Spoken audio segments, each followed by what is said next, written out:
Hey, welcome back to WorldwideGiantGrowers.com. Hail Protection 101. They just called J.R. Kurtik, Channel 12 in Flint, Michigan, just called for 100% probability of hail coming from the south. And so I thought, what do I do, man? I'm not going to let my tomato plants get shredded. So here you go. Here's your screen cloth. This morning I had put up this roof on top here for sun protection. We're going to be in the 90s all week, 96 this week, they're saying later in the week.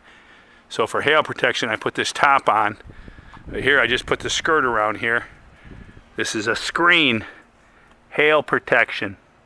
The hail will bounce off of this. Here's my latest blossom. Here's a mega blossom. This is on the Kaninsky plant that I started a month later than the rest. Here's my other 5.83 Kaninsky plant that produced the world record. And it's not getting any real big ones, but my 6.23 Kaninsky has got a nice tomato going now. Hear the thunder from down under? There's the tomato, a little over 10 days old. The plants, I've topped it off at the top. All right, we're gonna keep them growing.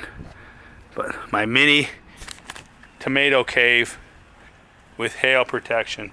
And hey, last time I posted, I said I was gonna pick a winner for a root keeper and a bloom. Well, here you go. We're gonna do that right now. I'm gonna pick a winner. This winner, for sharing on the videos, will get a root keeper and a bloom. Here you go. And the winner is Javen K. Javen K, you're our latest winner, man. Growing with Veggie Dew, tomatoes and Veggie Dew from Morgan's Composting in Sears, Michigan. And hey, you guys, if you're in the local area, go to Fenton, Michigan.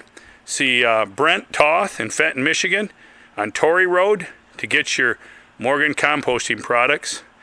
He's right, if you know the Fenton area, he's right parallel with US 23 behind the Great Lakes Satellite business there on Torrey Road, just south of Frat's Consignment Shop. He has all the products.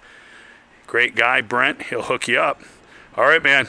Keep them growing and stay tuned for the next video. If the hail doesn't get us, the only thing I don't know for sure is I cannot really give hail protection to the long gourd. The long gourd is to the top of the trellis, and it is growing. Look at that baby, growing like crazy. I just went up there and actually pinned the main vine down so it couldn't break off in a storm. All right, man. I'm gonna link this